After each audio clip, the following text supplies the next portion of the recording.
My name is Juliet Carter. I'm 23 years old. And for 23 years, I lived like a servant in my own home. Every morning, my alarm went off at 5 a.m., not because I had school, not because I had a job, but because there were floors to scrub, dishes to wash, and meals to prepare. While I was on my knees cleaning the kitchen tiles, my brother, Ethan Carter, would still be asleep upstairs, stretched across his king-sized bed. Curtains drawn, air conditioning humming softly around him. My parents raised us with one belief, a belief they repeated so often. It became truth in my mind. Some children are born to be cared for, and some are born to serve others.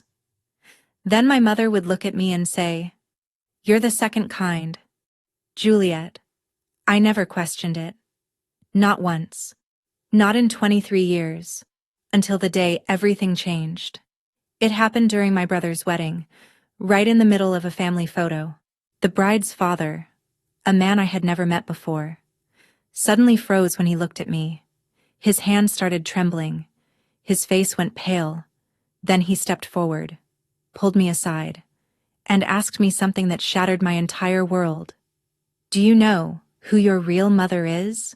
Before we go any further, take a moment to subscribe, but only if you believe in this truth. No one deserves to be treated as less than their true worth. And let me know where you're listening from and what the temperature is like there right now. I read every comment. Please note, this is a fictional story inspired by real-life situations that many people go through in silence. Some details have been enhanced with AI to make the story more vivid and emotionally engaging. I hope it leaves a lasting impression on you. Now, let me take you back. Back to the morning of Ethan's wedding. The day I thought would be the worst day of my life. We lived in a large 2-story colonial house in Westchester County, New York. The kind of neighborhood where every lawn was perfectly trimmed. Every driveway held a luxury car, and every family looked flawless from the outside. Our neighbors were surgeons, corporate lawyers, investment executives. From the street, the Carter family looked like perfection. From the inside, it was something else entirely. My bedroom wasn't really a bedroom. It was the basement. Cold concrete floors, no windows. A thin mattress that always smelled faintly of damp air and detergent. The furnace sat just a few feet from my head. In the winter. It was the only thing that kept me from freezing. In the summer. It turned the room into something unbearable. Thick. Suffocating heat pressing against my skin. Every day followed the same routine. 5 a.m. alarm, 5:15. I was already upstairs, cleaning the kitchen counters, preheating the stove, taking eggs and bacon out of the stainless steel refrigerator. The kitchen island was imported Italian marble Calicotta gold. My mother loved to brag about it to her friends. I knew every single vein in that stone, because I polished it, every day, around 7 a.m. My father, Victor Carter, would come downstairs. Always the same way. Newspaper tucked under his arm. Designer watch gleaming under the morning light. He'd sit in his leather chair near the breakfast table, never once looking at me. "Is it ready?" he would ask. "Yes, Mr. Carter. The coffee tastes weak today. Fix it tomorrow." That was it. That was the extent of our conversations. 23 years. Reduced to commands and corrections. I would place his breakfast on the table, fine china, silver-rimmed plates, then step back into the kitchen, because I was never allowed to sit with them. That table had 6 chairs. I counted them more than once, but my place was always by the sink, eating whatever scraps were left after they finished. But the hardest part wasn't the basement. It wasn't the exhaustion. It wasn't even the silence. It was the way they talked about me. Ethan's room was on the second floor, the corner room with wide bay windows that overlooked the backyard garden. Sunlight poured into his space every morning, soft and golden, touching everything I never had. He had a massive flat-screen TV mounted on the wall, the latest gaming console, shelves lined with brand-new sneakers, and a walk-in closet that was bigger than the entire basement I slept in. He went to Crestwood Preparatory Academy. Tuition alone was over $50,000 a year. Lacrosse team, college track, a future that was already mapped out for him before he even graduated. As for me, I stayed home. She's homeschooled. My father would tell the neighbors whenever they asked. The truth was much simpler than that. No one ever taught me anything. I learned how to read from old magazines my mother, Eleanor Carter, threw away, pages about luxury homes, recipes, travel destinations I would never see. I would sit on the basement floor, sounding out words slowly, teaching myself one sentence at a time. Math came from counting coins at the grocery store, adding totals in my head while standing in line, subtracting change as I handed over crumpled bills. When Ethan turned 18, my father handed him the keys to a brand new white Mercedes C-Class. I still remember the way the sunlight reflected off the hood as Ethan laughed, tossing the keys in the air like it was nothing. I didn't even have a driver's license. I didn't have an ID. I didn't have anything that proved I existed. When I was 12, I asked why I couldn't enroll in school like other kids. Eleanor didn't even hesitate. "Your documents were lost in a fire," she said calmly. "Replacing them is complicated. You're better off staying here with us." I believed her. Why wouldn't I? She was my mother. Ethan had a black credit card linked to my father's account. No spending limit. He bought shoes that cost more than everything I owned combined. I had 3 dresses. All of them were Eleanor's old ones, taken in at the waist, shortened at the hem to fit my smaller body. Every evening, the family sat down for dinner together. Ethan would talk about his classes, his friends, the parties he planned to go to over the weekend. My father would nod, proud and attentive. Eleanor would smile, refilling his glass before it was ever empty. And me, I stood in the doorway of the kitchen, waiting for them to finish so I could clear the plates. When I was 14, I made a mistake. I asked a question. "Mrs. Carter, why can't I sit with you?" She laughed. Not kindly, not softly, like I had just said something absurd. "Oh, Juliet," she said, still smiling. "The table only seats 3. It seated 6. I had counted every chair more times than I could remember. That night, something shifted inside me. A quiet realization I had been avoiding my entire life finally surfaced. I wasn't part of this family. I never had been. My father called them the rules. He had written them on a small index card when I was 5 and taped it to the inside of my basement door, the only decoration I was allowed to have. Rule 1. You do not sit at the family table. Rule 2. You do not call us Mom or Dad. You will say, Mr. Carter and Mrs. Carter. Rule 3. You do not leave the house without permission. Rule 4. You do not speak to strangers. The punishment for breaking those rules was always waiting, hidden in the kitchen pantry. A thin cane, tucked behind the cereal boxes. My father only needed to use it twice. The first time, I was 7. I called Eleanor Mom in front of her sister. The pain in my hands lasted for weeks. The second time, I was 16. I had been saving coins for months, every bit of change I could hide. $17.32. One afternoon, I walked 3 miles to the nearest bus station. I didn't have a plan. I just knew I needed to leave. I needed to find anyone who could help me. The police brought me back within 2 hours. She doesn't have any identification, one of the officers said at the door. No records at all? Is she yours? My father smiled. Warm, calm, convincing. The kind of smile that made people trust him instantly. She's our daughter, he said gently. She's been struggling lately. Mental health issues. Thank you for bringing her home. They nodded. They believed him. Of course they did. They left. The door closed, and the lock clicked. I spent 3 days in the basement without food, no light, no sound except the hum of the furnace.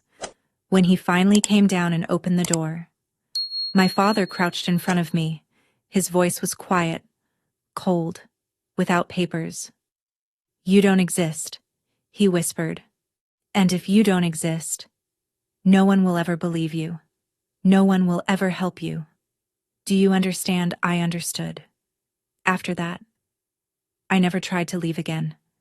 Not for 7 years. Ethan wasn't cruel in the way my father was. He never hit me, never locked me away, never starved me. He just didn't see me. To Ethan, I wasn't a sister. I wasn't even a person. I was part of the house. Useful, replaceable, invisible. Juliet. Coffee. Juliet. My room's a mess. Juliet. Wash the car before I go out tonight. When Ethan's friends came over, he would gesture toward me like I was part of the furniture. That's our housekeeper. Not sister, not family, just housekeeper. No one ever questioned it. Why would they? I didn't look like them. The Carter family all shared the same features. Light brown hair, warm hazel eyes, the kind of look that made them seem effortlessly connected, like they belonged to each other. I didn't. My eyes were green, not soft green, but sharp, almost emerald when the light hit them the right way. My hair was a deep chestnut, darker than anyone else's in the house. I noticed it when I was younger. I asked about it once. I couldn't have been more than 8. Eleanor didn't even hesitate. Her hand came across my face so fast I didn't see it coming. Stop asking stupid questions, she snapped. After that, I never asked again. If you believe my parents were right to raise me as a servant and deny me a normal life for any reason, comment perfect parents. But if you feel the anger and injustice I lived with, then write bad parents. I really want to know what you think because sometimes seeing things from the outside makes the truth clearer than living inside it ever could. You know what? Things just kept getting worse. By 26, Ethan had everything. He was confident, polished, the kind of man people immediately liked. He worked at one of the top real estate firms in New York, a position he hadn't earned on his own. It had been arranged. His fiancé's father made sure of that.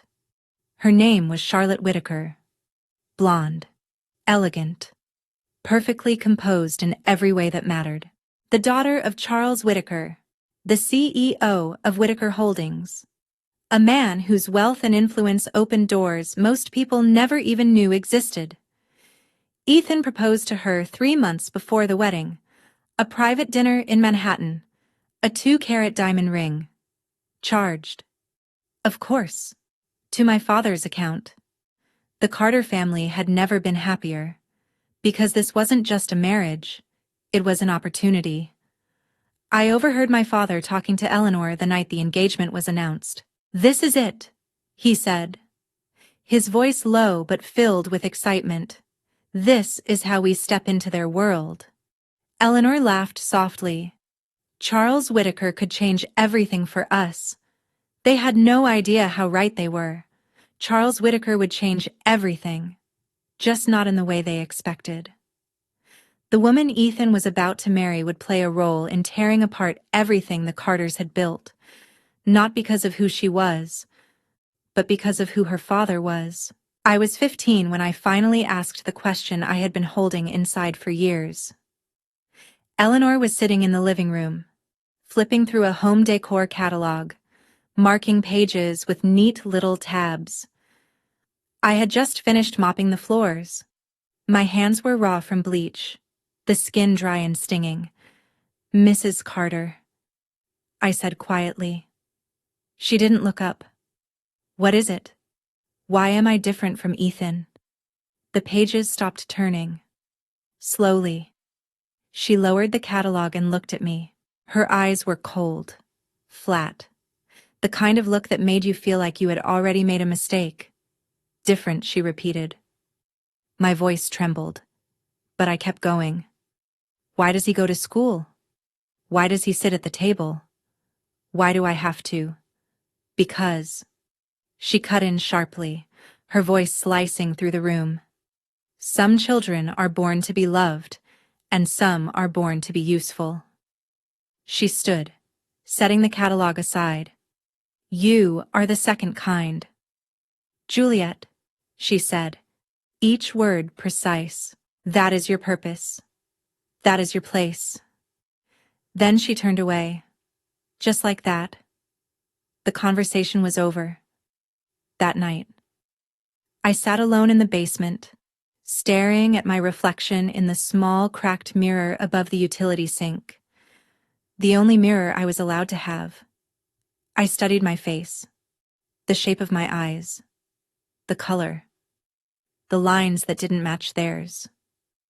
I looked like a stranger in my own life, but I stopped questioning it, because questioning only brought pain. Eleanor was right. I told myself that over and over again. Some people are born to serve. I was one of them. Fighting it would only make things worse. So for the next 8 years, I didn't fight. I woke up at 5. I cleaned. I cooked.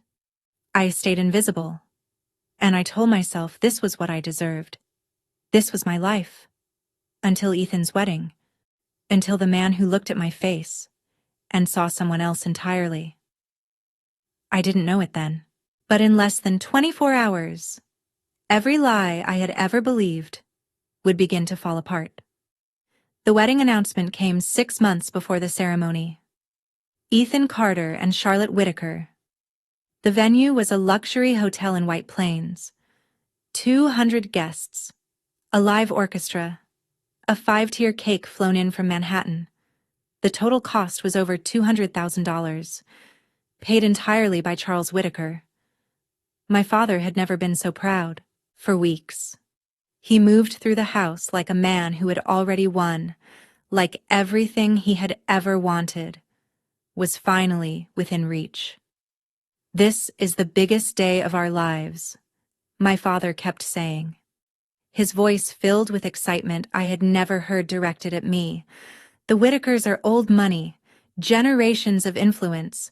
We need to make a flawless impression." Eleanor threw herself into the wedding preparations like it was her own social debut. She coordinated every detail with Charlotte's mother, from the floral arrangements to the catering, to the rehearsal dinner guest list. She spent hours on the phone, her voice light and polished, pretending she belonged in their world. A week later, she bought a new dress. Champagne-colored silk, designer label. More expensive than anything I had ever touched. For a moment, I allowed myself to believe something different. I had spent 6 months helping prepare for the wedding, addressing invitations, organizing RSVP cards, picking up dry cleaning, running errands across town without ever being seen.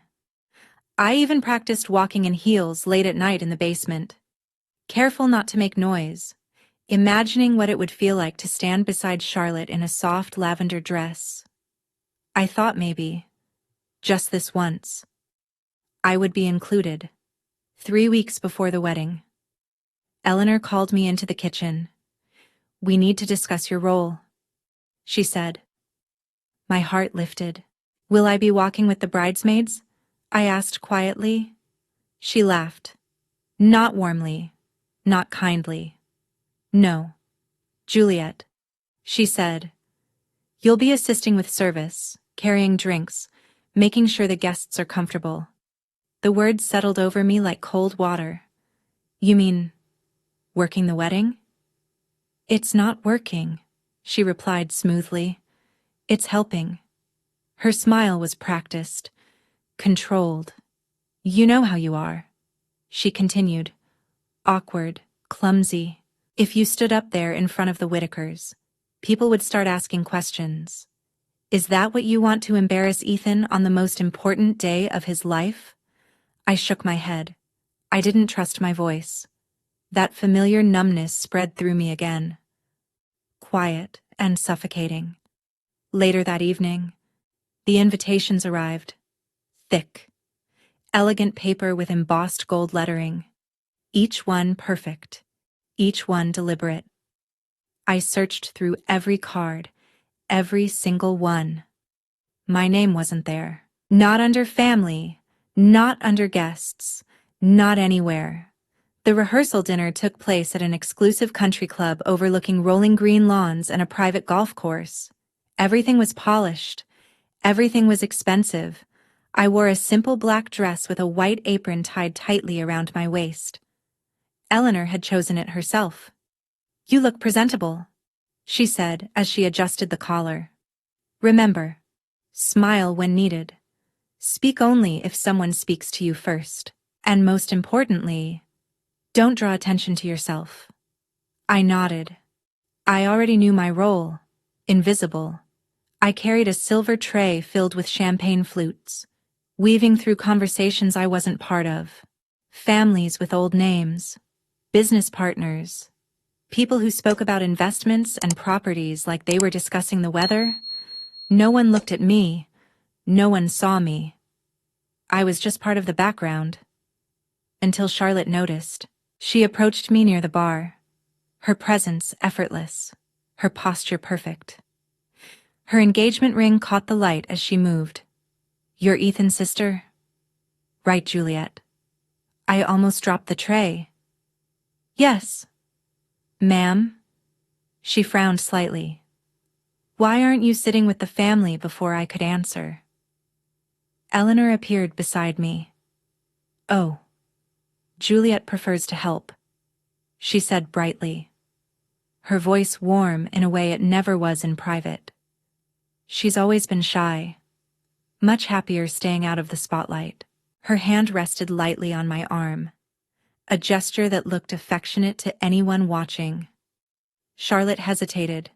Something in her expression shifted, but she didn't press further. She nodded politely and returned to Ethan. I went back to moving through the crowd, but then I felt it. A gaze. Not casual. Not fleeting. Focused. I turned slightly. Across the terrace, near the railing, stood Charles Whitaker, Charlotte's father. A glass of amber liquid rested in his hand, untouched. He wasn't glancing at me. He was studying me. His face had lost its color. His jaw was tight, like he was holding something back. Then he started walking toward me. Slow, deliberate. "Excuse me," he said. I stopped. "Yes, sir." "What is your name?" "Juliet. Juliet Carter." He repeated it quietly, like he was testing the sound of it. Juliet. There was something in his voice I couldn't understand. Then he looked directly into my eyes, and everything about him changed. "Do you know," he said slowly, "who your birth mother is?" The question didn't make sense. I'm sorry." He stared at me for a long moment, something unreadable flickering behind his eyes. Then suddenly, without another word, he turned and walked away. I watched him cross the terrace, pulling his phone from his pocket, already speaking urgently to someone on the other end, and for the first time in my life, someone had looked at me like I mattered. Eleanor watched Charles Whitaker walk away, her smile still fixed in place, but her fingers tightened around the stem of her champagne glass until her knuckles turned pale. For a brief moment, something cracked beneath her polished expression. Not anger, not irritation, something closer to fear. The night before the wedding, I sat alone in the basement, upstairs. The house was alive. Laughter echoed through the walls. Glasses clinked. Eleanor's voice rose above the others as she toasted with her sisters, while Ethan's friends filled the living room with loud, careless celebration. Down where I was, there was only silence, the low hum of the furnace, the slow, uneven drip of a pipe somewhere behind the wall. I held the uniform I would wear the next day, smoothing out the wrinkles with my hands. I wasn't allowed to use the iron after 9 at night. That rule had been made clear years ago. Beside me lay the white apron, stiff and perfectly folded. On my lap rested a photograph, the only one I had.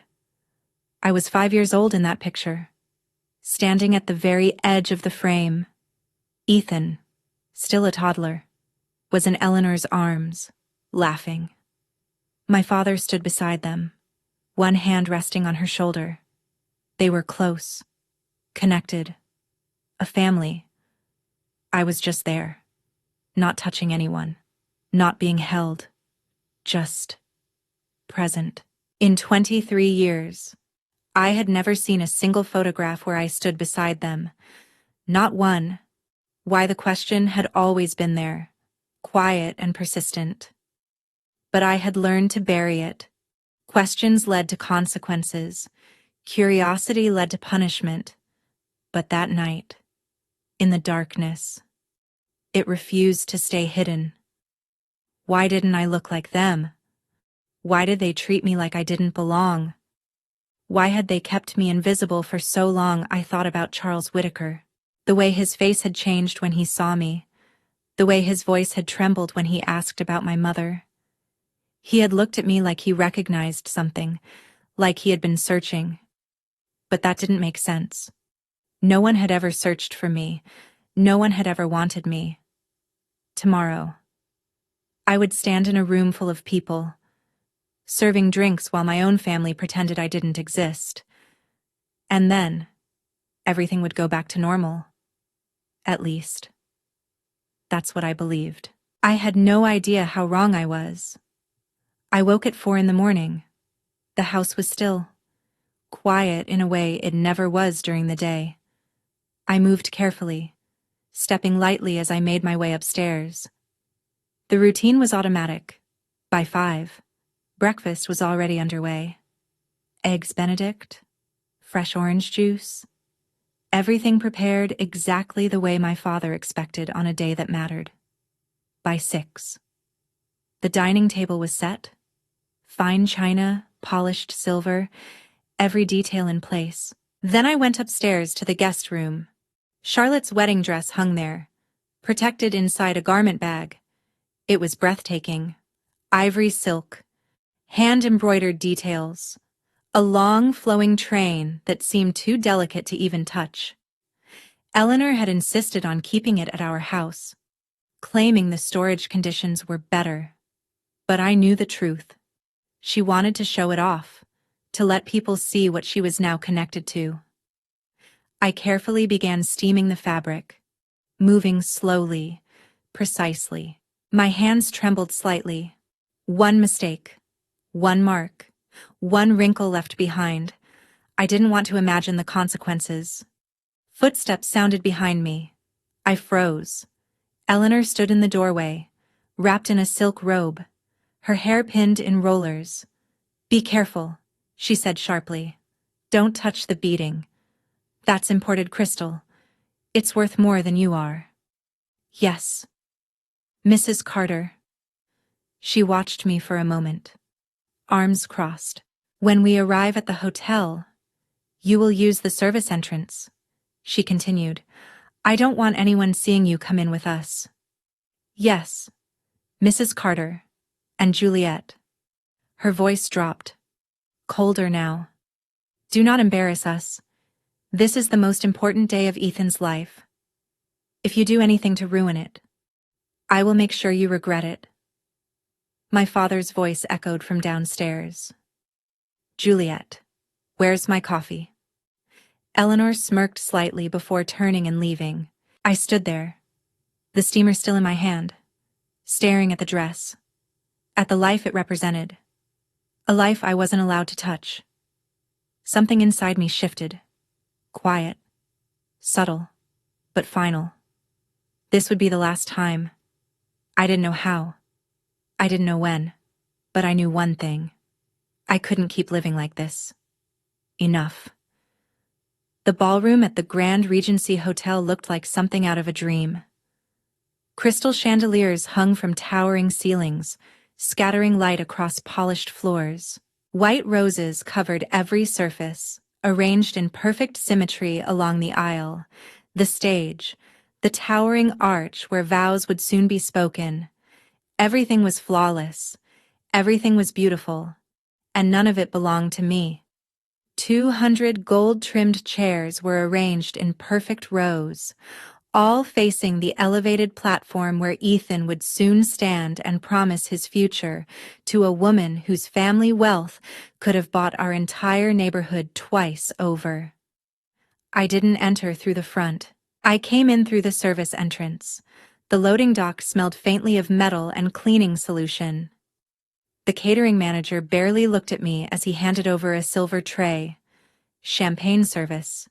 He said, "Keep moving. Keep smiling. Don't talk to guests unless they speak first." I nodded. That part. At least. I already knew. Inside. The ballroom was already filling.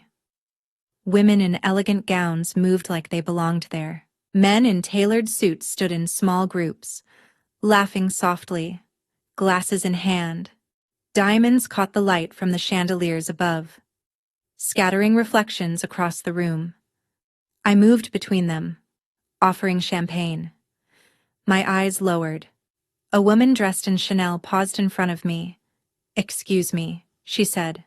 "Do you work for the hotel?" "Yes, ma'am." The lie came naturally. My father walked past me a few minutes later. He didn't look at me. Eleanor did. She stopped just long enough to lean in and whisper, "Fix your posture. You look sloppy." Then she moved on, smiling at someone else. Ethan appeared soon after, surrounded by his groomsmen, adjusting his cufflinks, laughing like everything in his life had always been easy. He spotted me and gestured casually. "Juliet, make sure there's extra shrimp at my table," he said. "You know how Dad is." Of course. He had already turned away before I finished speaking. One of his friends glanced at me. "Who's that?" Ethan didn't hesitate. "Housekeeper. She's been with us forever." The word landed quietly, but it cut deeper than anything else ever had. Housekeeper. Not sister. Not family. I felt it. But I didn't react. I had learned a long time ago that reactions only made things worse. So I kept moving, offering drinks, existing just outside of everyone's attention. Until I felt it, that same presence again. I turned slightly. Across the ballroom, standing near the back, was Charles Whitaker? His glass of champagne remained untouched in his hand. His eyes were fixed on me, not casually, not politely. He was studying me. The ceremony began at 4. Soft music filled the room as Charlotte walked down the aisle, her dress flowing behind her like something out of a dream. Ethan stood at the front, smiling, his expression full of confidence, like he had never doubted his place in the world. My parents sat in the front row. Eleanor dabbed at her eyes with a handkerchief. My father sat beside her, proud, composed, exactly as he wanted to be seen. I stood at the back, tray in hand, watching from a distance. The officiant spoke about love, about commitment, about the bond between two people. Ethan's voice wavered slightly during his vows. Charlotte's eyes shone as she placed the ring on his finger. They kissed. The room erupted in applause, and I stood there, invisible, holding glasses of champagne I would never be allowed to taste. For a moment, I let myself imagine something else, a different version of this life, one where I sat in the front row, one where I wore a soft lavender dress, holding flowers in my hands, one where Ethan turned to Charlotte and said, "This is my sister, Juliet." But that version of reality didn't exist. Maybe it never had. The ceremony ended, and the guests rose as Ethan and Charlotte walked back down the aisle together. Petals scattered at their feet as they passed. Eleanor looked at me. There was no warmth in her expression. No pride. Only a silent warning. "Remember where you belong?" I lowered my eyes, and then I felt it again. That gaze. Charles Whitaker stood near the back, unmoving. He hadn't clapped. He hadn't smiled. He hadn't looked away from me for the entire ceremony. I didn't understand it. But something unfamiliar stirred inside my chest. Something I hadn't felt in years. Hope. And I didn't know what to do with it. If you've made it this far, then maybe you understand why I'm telling this story. Maybe you know what it feels like to live inside a family that never truly sees you, to give everything, and still be treated like you don't belong. So let me ask you something. Have you ever had to serve someone who refused to even acknowledge you as family? If you have, tell me. I want to know I wasn't the only one, and if this story feels familiar, stay with me, because what happened next changed everything I thought I knew about myself. The reception began with champagne toasts and soft jazz drifting through the ballroom. I moved quietly between tables, refilling glasses, clearing plates, doing what I had always done. I was assigned to the Whitaker family table. Charlotte's mother gave me a polite smile as I poured her water. Her relatives spoke casually about summer homes and private clubs, conversations that felt like another world entirely.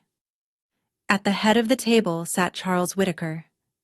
He barely touched his food, but every time I came close, I felt his eyes on me. It wasn't uncomfortable, not cold, not threatening, just intense. Unsettling in a way I couldn't explain. When I reached to take his plate, his hand suddenly caught my wrist, gentle, but firm. "I'm sorry," he said quietly. "I need to ask you something." "Yes, sir.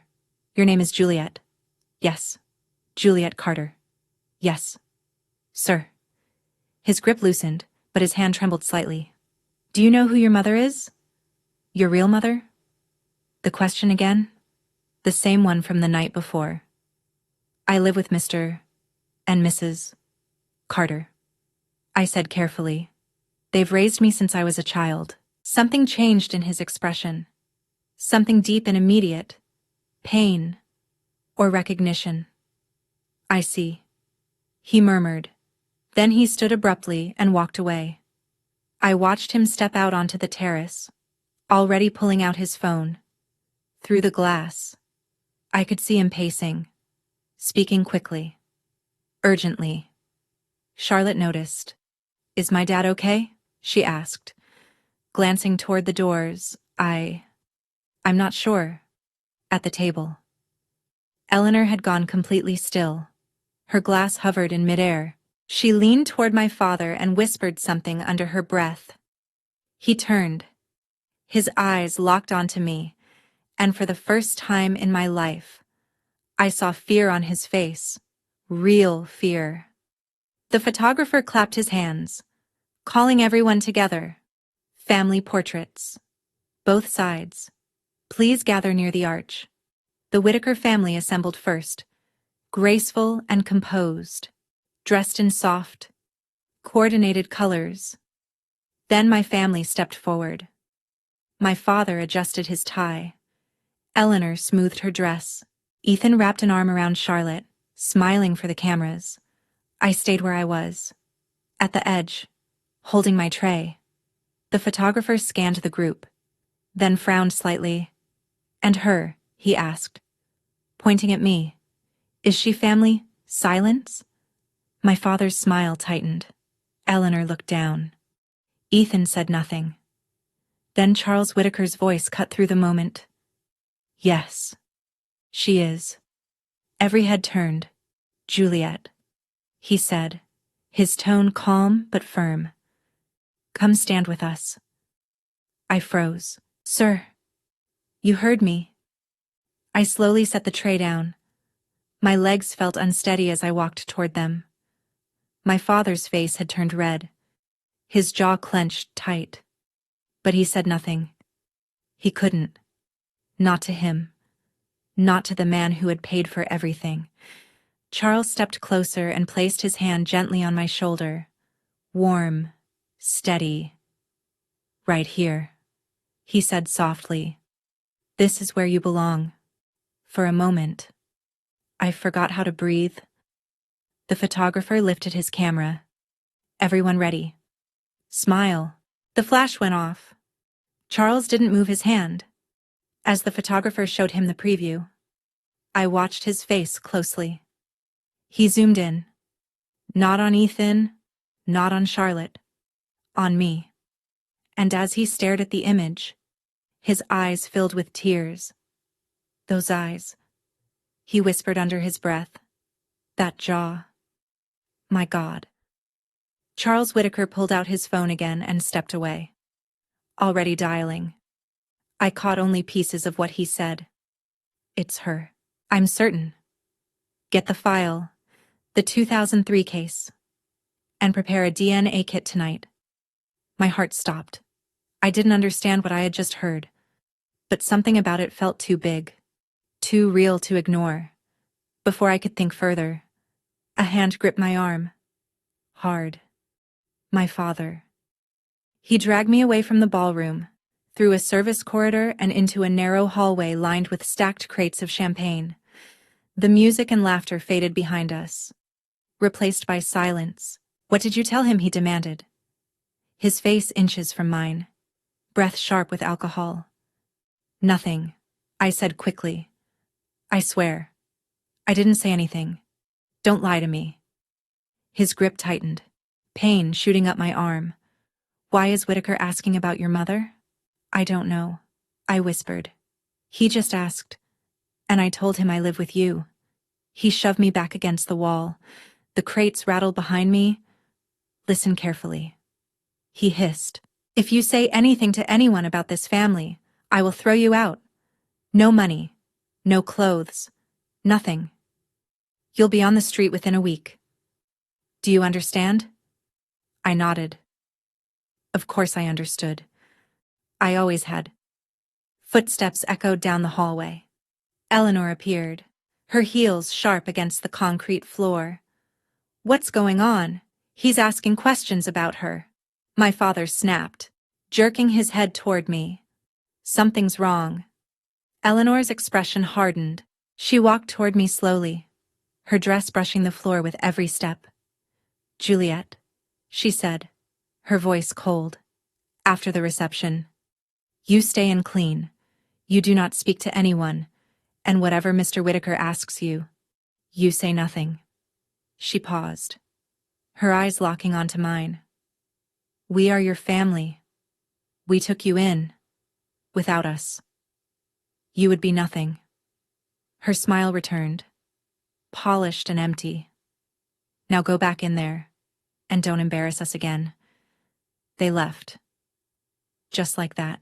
I stood there alone, shaking, surrounded by crates and silence. My father's words echoed in my head. Without papers, you don't exist. But Charles Whitaker, he acted like I did exist, like I was someone. The question was, who? I walked back into the ballroom in a daze. The music had changed. The band was playing something softer now, as couples moved across the dance floor. Ethan and Charlotte stood at the center, close together, smiling like nothing in the world could touch them. At the family table, my parents laughed with guests, playing their roles perfectly, like nothing had happened, like I didn't matter. I picked up my tray again and continued moving through the room. But my hands wouldn't stop trembling. My father was right. Without documents. Without proof. I was no one. If I left, I wouldn't get far. The police would find me. Bring me back. Or worse, no one would care enough to even look. This was my life. It always had been. And maybe it always would be. I drifted toward the edge of the ballroom. Toward the exit. Maybe I could just leave. Walk out. Disappear into the night and never come back. Would anyone notice? Would anyone care? Juliet? I turned. Charles Whitaker stood behind me, up close. His expression was clearer now. Not just curiosity. Something deeper. Something heavy. May I speak with you privately? He asked softly. I hesitated. Glancing toward the family table, Eleanor was watching. Her smile was still there. But her eyes weren't. I don't think I should. I said quietly, please. He said, his voice unsteady. It's important. I've been searching for a long time. He reached into his jacket and pulled out a photograph. Old. Worn. The edges softened from years of handling. He held it out to me. A young woman held an infant in her arms. Dark chestnut hair. Green eyes. Eyes exactly like mine. Do you recognize anyone in this picture? Charles asked quietly. My throat tightened. I don't know, I said. But something stirred deep inside me. Something strange. Familiar. Like a memory I couldn't reach. He gently guided me out onto the terrace. The night air was cool against my skin. Inside. The reception continued. Laughter and music spilling through the glass doors. Out here. There was only silence, and the sound of my own heartbeat. He held the photo closer, in the soft light. I could see it more clearly. The woman looked young, mid-20s maybe, tired, but smiling in a way that felt real. The baby in her arms was wrapped in a pale blanket, tiny and peaceful. This is my sister, Eleanor Whitaker, he said, and the baby is her daughter, Juliet Ashford Whitaker. I stared at him. I don't understand. 23 years ago, he continued, voice unsteady. My sister's baby was taken from a hospital in California, stolen from the nursery in the middle of the night. He swallowed hard. She spent 5 years searching, hired investigators, worked with the FBI. She never stopped believing her daughter was alive. His voice broke. She died before her child was found. The doctors said it was heart failure, but we all knew it was grief. I'm sorry, I whispered. But I don't see what that has to do with me. He turned fully toward me. The baby's name was Juliet. He said softly. She had green eyes. Rare in our family. Only my sister had them. And now you. His gaze moved over my face. That nose. That jaw. The shape of your mouth. It's the same. I took a step back. Mr. Whitaker? I think you're mistaken. I've been searching for 23 years, he said, tears forming in his eyes. And the moment I saw you, I knew.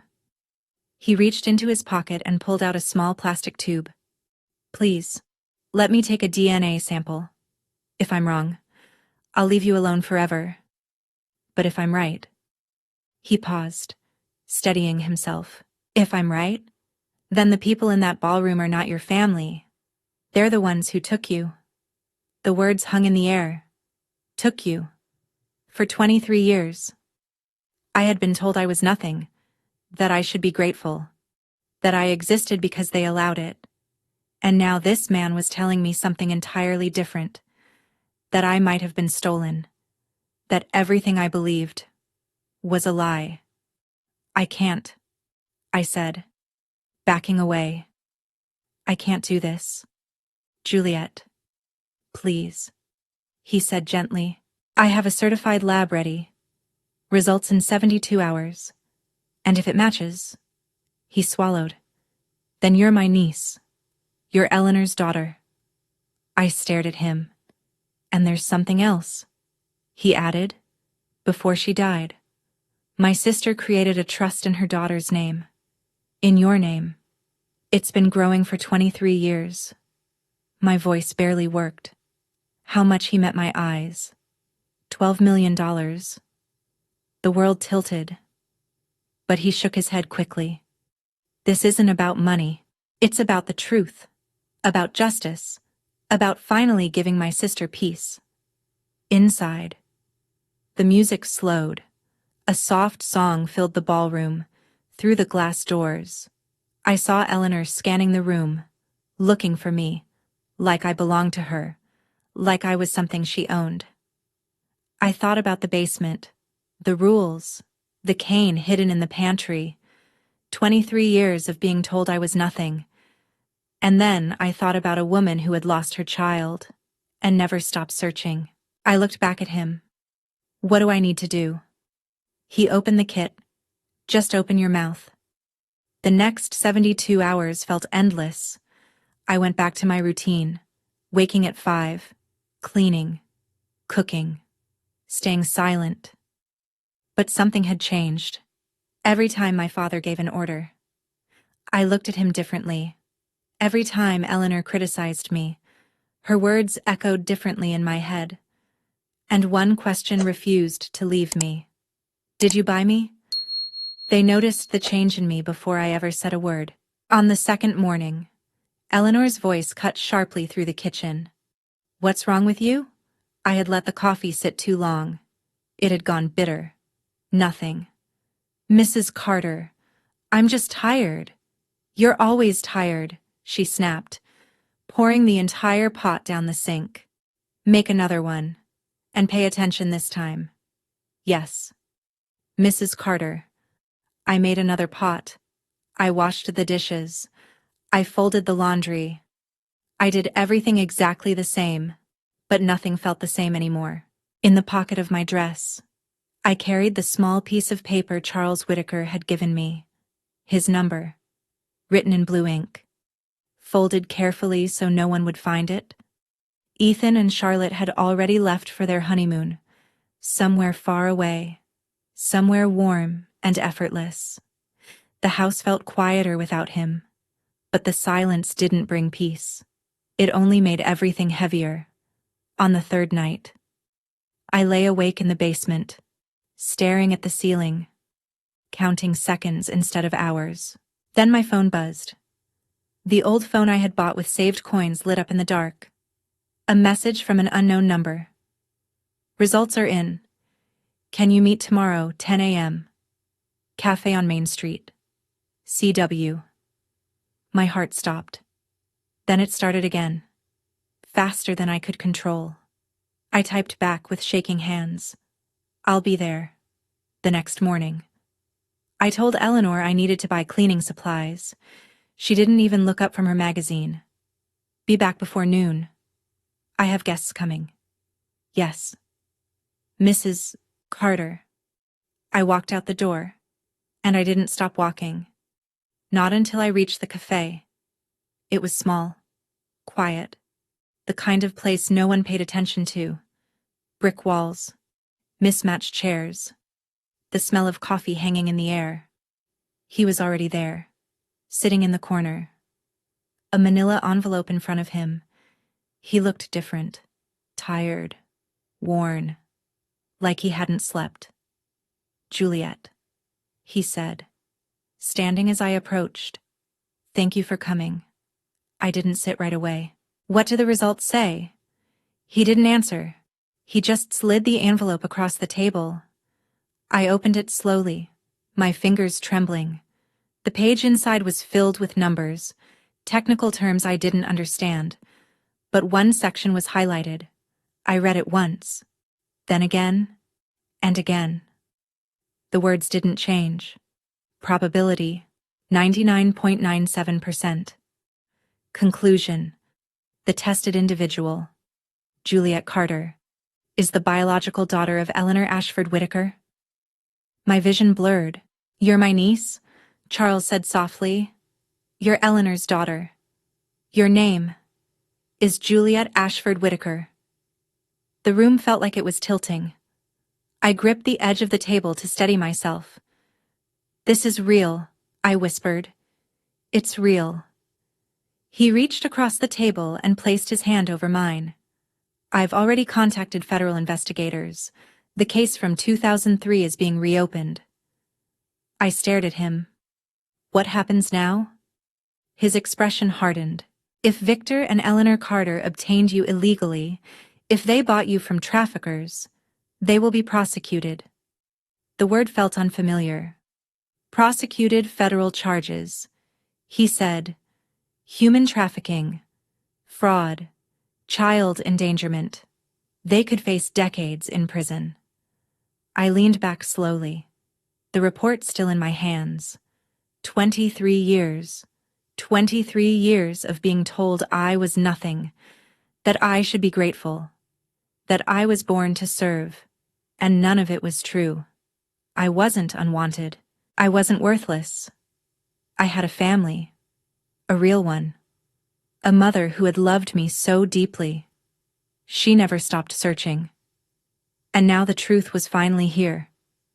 Everything I thought I knew had shattered in just 72 hours. For the first time in my life, I had a choice.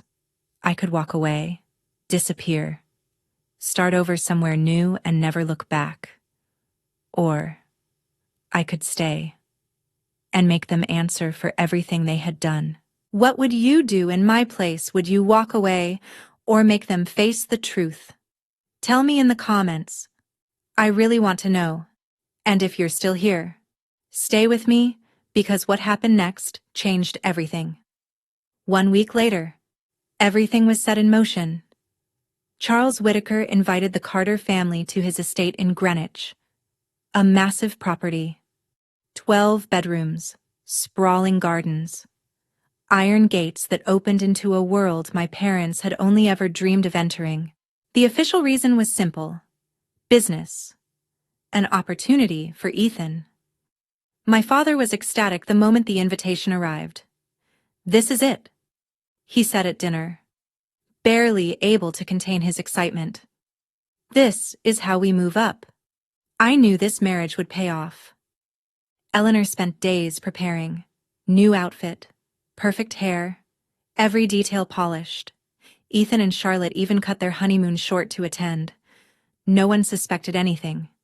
Of course, I was told to come as well, to help serve, Eleanor said, as if it were obvious. I didn't argue. When we arrived, my father let out a low whistle as he stepped out of the car. This place must be worth millions. More than that, Eleanor replied softly, her eyes shining. We were led inside. The house felt less like a home and more like a museum.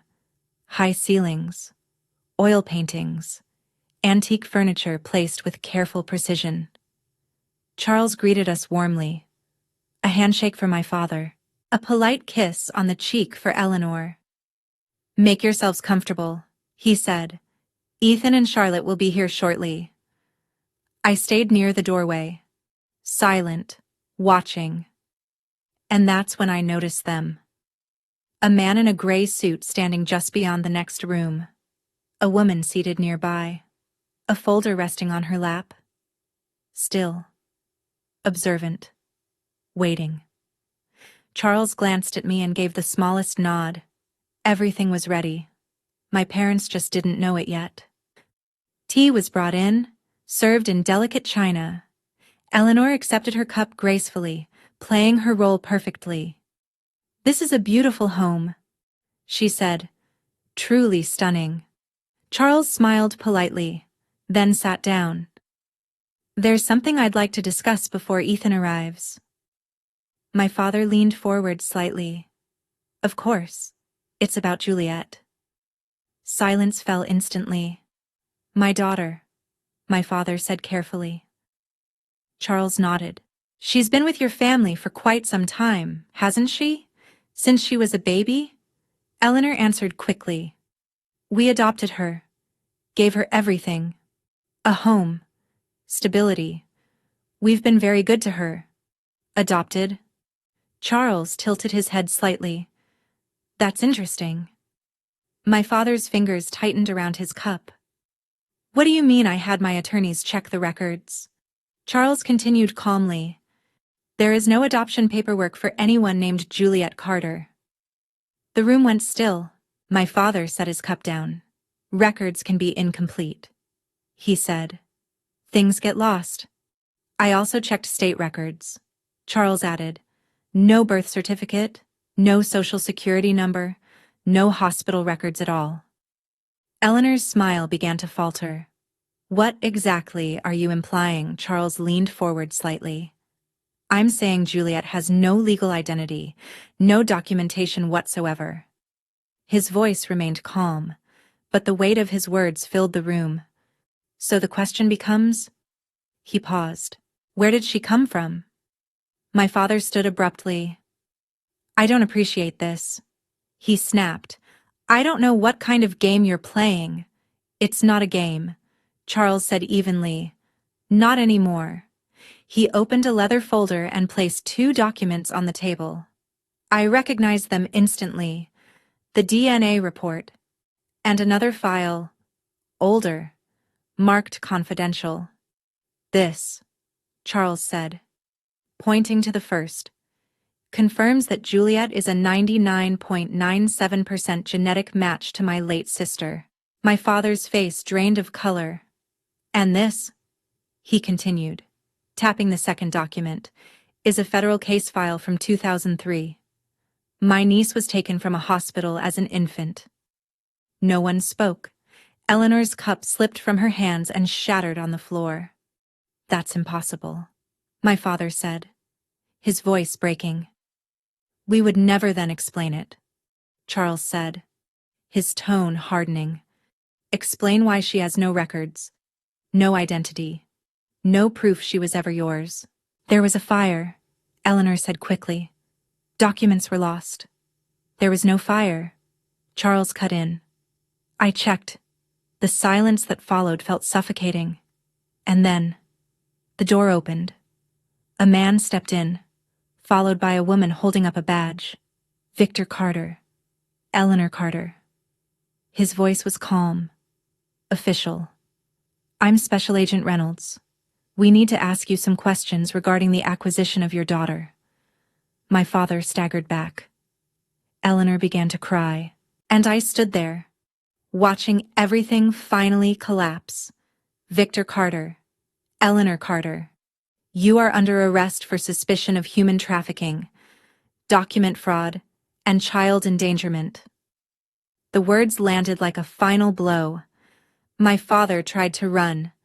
He made it 3 steps before the agent caught him, twisting his arm behind his back and forcing him against the wall. The man who had controlled every second of my life for 23 years broke in seconds. His voice cracked. His strength disappeared. The handcuffs clicked. Eleanor collapsed onto the sofa, tears streaking her face. Juliet, please, she cried. Tell them this is a mistake. We're your family. We raised you. I looked at her, really looked at her. The woman who had slapped me for asking questions, who had watched me sleep on concrete, who had told me I was born to serve. You raised me as a servant. I said quietly. You never treated me like family. Not once. Her face crumpled. We gave you everything, you gave me scraps. I cut in. A mattress on a basement floor. You took my name, my childhood, my mother. My father laughed suddenly, bitter and sharp. Don't pretend you didn't know. He snapped at Eleanor. You knew exactly what we were doing. The room fell silent again. Then the front door opened. Ethan and Charlotte stepped inside, fresh from their honeymoon, still smiling, until they saw the agents, the handcuffs, the truth. What's going on? Charlotte asked, her voice breaking. No one answered her. Within a month, the charges were filed.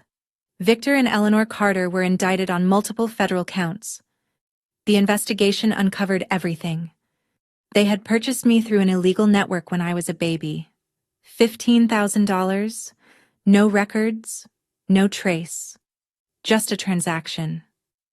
My name had been written in a ledger like an item. Something bought, delivered, owned. The trial lasted 4 months. I testified twice. My father denied everything, claimed he thought I was an orphan, claimed he had given me a better life. No one believed him. Eleanor tried a different approach. She said she had been forced, that she had wanted to treat me better. No one believed her either. In the end, the verdict was clear. Guilty. Victor Carter received 18 years. Eleanor Carter received 12. Their house was seized, their assets frozen, the life they built, gone. Ethan's life collapsed just as quickly. Charles Whitaker cut all ties immediately. The wedding expenses became Ethan's responsibility overnight. His job disappeared.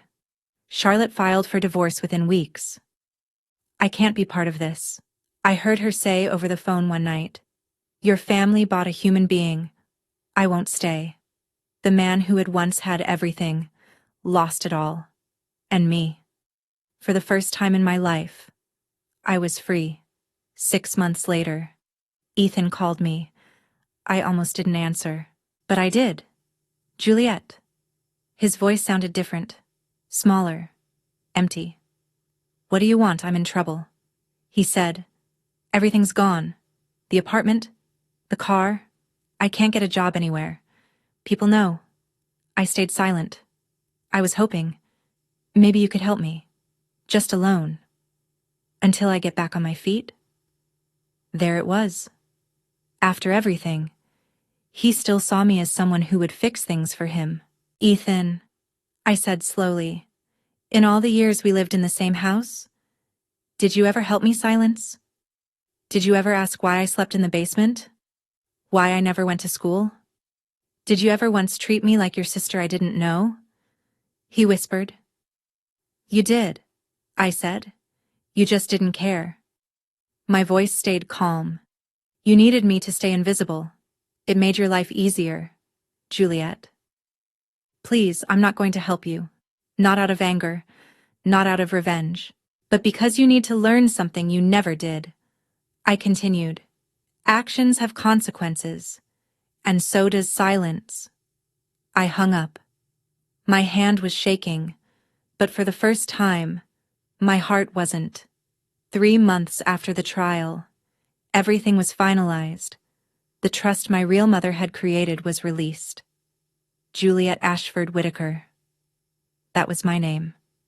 My real name. The account held over $12 million. I stared at the number again and again, unable to believe it. But it wasn't the money that changed me. It was the truth. Charles helped me move into his estate, a room with windows, light, space, silence that didn't hurt. The first night, I couldn't sleep. I kept touching everything. Walls, curtains, sheets, reminding myself it was real. I started studying, for the first time in my life. I had teachers, books, people who wanted me to succeed. A year later, I received my acceptance letter. Yale University. Full scholarship. I cried for an hour, not because of where I was going, but because of everything I had survived to get there. Months later, I visited them once. The prison was cold, gray, lifeless.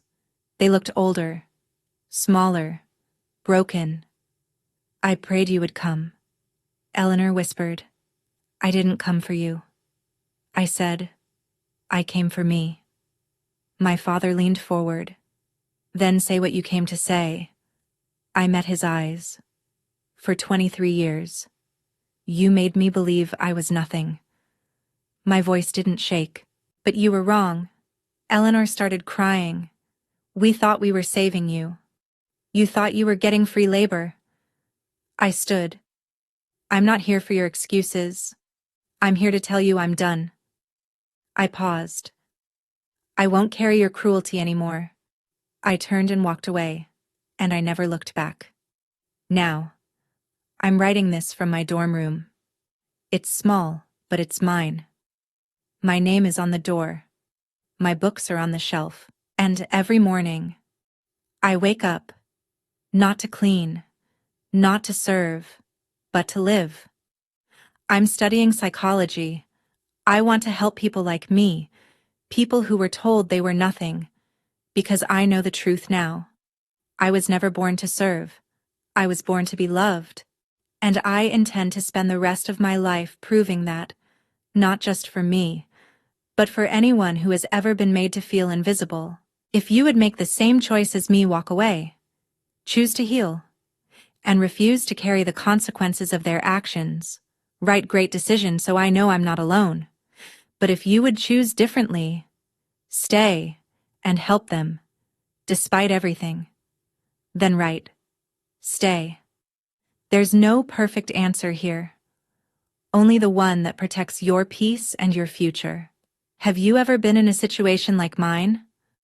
I'm truly curious about your story. If you feel comfortable, share it with me. Maybe opening up will help ease some of the pain you've been carrying. There was a time I truly believed I was worth nothing, that my only purpose in life was to serve others and stay invisible. But the truth I discovered changed everything. I wasn't born to be used.